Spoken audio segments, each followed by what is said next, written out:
अगर पूरे देश में फैलाने का काम किए हैं, उसमें सबसे बड़ा सहयोग जहूराबाद के लोगों का है। हम विधायक बने, हमारे पत्रकार भाइयों ने नोटिस में लिया। जब नोटिस में लिया तो ध्यान दिल्ली या लखनऊ बैठे हुए बड़े नेताओं के यहाँ खबर गई कि भाई वो कौन नेता है जो धरती पे रेंग रहा है। और निगाह गई देश के वर्तमान गृह मंत्री माननीय अमित शाह जी की।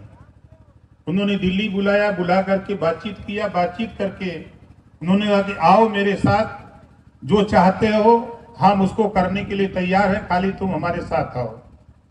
तो मैंने भी सोचा कि हम अकेले कर नहीं सकते, क्योंकि अब दौर दूसरा हो गया है, तो चलो एक बार आजमाया जाए। तो मैं आजमाने के लिए पहुंचा। अब पहुंचने का रिजल्ट साथियों, मैं लगभग 23 साल से, आज भी कहता हूं 23 साल से मैं यही कहता रहा कि बहुत से ऐसे प्रदेश में, देश में ऐसी जातियां हैं जिसको कोई जानता नहीं। अगर हम नाम बतावें तो हमारे यहाँ हइये नहीं है, बंजारा नहीं है, आरक नहीं है, अरकबंसी नहीं है, सपेरा नहीं है, दुसाद तो मिल जाएंगे, लेकिन कचेर नहीं है। तो ऐसे लोगों की गिनती नहीं है सियासत में। तो ऐसे लोगों के लिए हम लोगों ने शुरू से, आज के 23 साल पहले से ही हमने अपना अभियान चला रखा था कि देश में जातिवार जनगणना आजादी के बाद नहीं हुई।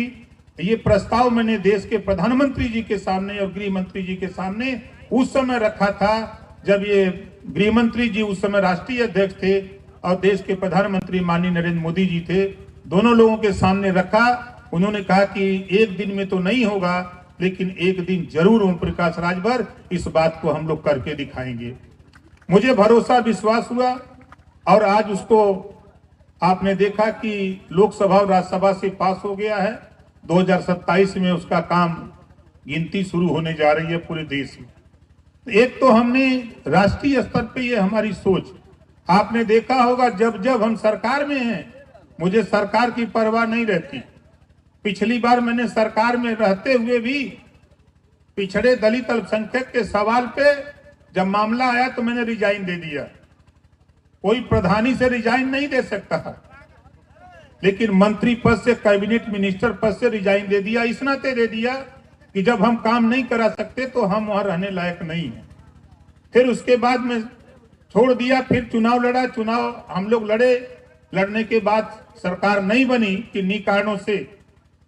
अब फिर जो है सरकार में बुला करके देश के प्रधानमंत्री जी, गृह मंत्री जी, रक्षा मंत्री जी ने कहा कि भाई ओम प्रकाश जी आपकी जरूरत हम लोगों को है। तो हमने भी सोचा कि हमको भी जरूरत है अपने क्षेत्र के विकास के लिए। तो जब तक इनके साथ नहीं चलेंगे तब तक माल मिलेगा नहीं। तो फिर हम भी अपना दाव लगाए हैं। दाव हमारा लग गया सही।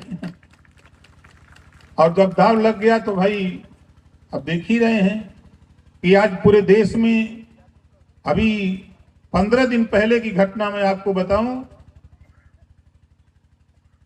भर्ती निकली लेखपाल की, पिछड़ों का कोटा कम, SC ST का कोटा कम। शाम को मुख्यमंत्री से मिला तो कहें कोई नहीं बोल रहा, कि कोई बोले चाहे ना बोले, लेकिन ओम प्रकाश राजभर पिछड़े और दलित के सवाल पर जरूर बोलेगा। और शाम को ही आदेश जारी हो गया, निरस्त हो गई भर्ती। अभी पशु चिकित्सा वाले में निकला था, उसमें 0 कर दिया था OBC को। मैंने मुख्यमंत्री जी को फोन किया ऑफिस में, हमने कहा बात कराओ, बहुत जरूरी बात हुई। उन्होंने कहा कि आपका फोन आज जब यहाँ आया तभी मुझे जब मैसेज मिला तभी मैं समझ गया कि कोई मामला आपका है। वो भी निरस्त हो गया। अब मैं आपसे वादा करता हूं, पिछड़े दलित के साथ, पिछड़ा समाज का होने के नाते मैं वादा करता हूं कि कहीं भी मेरे रहते हुए अन्याय नहीं होने दूंगा। जो हिस्सा है वो हिस्सा सबका मिलेगा, चाहे वो सामान्य वर्ग का हो, चाहे पिछड़ा वर्ग का हो, चाहे अनुसूचित वर्ग का हो, चाहे SC वर्ग का हो। उसमें कहीं हम जहां सूचना मिलती है, चूंकि सरकार में है, मुख्यमंत्री से मिलने में देर नहीं लगती है। फोन करते हैं और तुरंत मैसेज मिल जाता है। अगर बाहर है मुख्यमंत्री जी, दिल्ली हैं या गोरखपुर हैं, तो टेलीफोन पे बात हो जाती है। तो ये सब कुछ हम कर पा रहे हैं तो आप लोगों के सहयोग से कर पा रहे हैं। हम अकेले नहीं, हम तो अकेले घर से निकले, अपने माता पिता के आशीर्वाद से हम घर से निकले।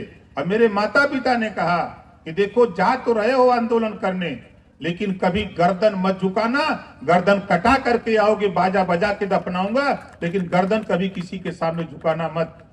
और साथियों, मुझे खुशी हुई कि आज हमारे साथियों ने हमारी माता जी का जो चित्र दिया है, और अपनी माता जी के बदौलत मैं जहां रहता हूं बनारस, गांव से बाहर 4 घर हम रहते हैं, और 4 घर रहने के माता के पुण्यतिथि पर पहले साल मैं सूबे के मुख्यमंत्री योगी आदित्यनाथ जी को ले जा करके वहां उतारा और दिखाया कि देखो हम यहां से चल करके आपके सरकार में कैबिनेट मिनिस्टर बने हैं, ये हमारा घर है।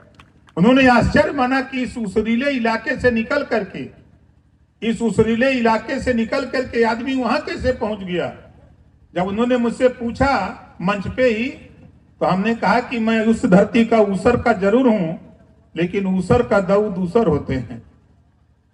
आपके भी इलाके में एक आया था, एक समय पाइराइट आई थी। अब पाइराइट जिसने इस्तेमाल कर लिया वो ऊसर को सुधार लिया, जो भरम में रहे वो भरम में ही रह गए। ऐसा मैं खुद किया हूं, और पाइराइट इस्तेमाल करके मैंने मुख्यमंत्री जी से कहा कि जहां आप बैठे हैं ये ऊसर था, इसी ऊसर में हमने लाल लाल टमाटर पैदा किया, और आज सामने आप देखिए करीब 10,000 लाल लाल नेता बैठे हुए हैं जो हमने पैदा किया है। मुख्यमंत्री जी ने कहा कि नहीं, आपकी बात मैं उसी दिन मान गया जब बहराइच में सवेरे 10 बजे 15,000 लोग इकट्ठा हो गए आपके आह्वान पर। कार्यक्रम 12 बजे था, इकट्ठा हो गए। इस नाते मुझे भरोसा है आप पर। इस नाते साथियों, जो ताकत आपने दी है, जो ऊर्जा आपने दी है, उस ऊर्जा के बदौलत हम पूरी ताकत के साथ, मैं एक दिन ऐसे चला गया था आजमगढ़,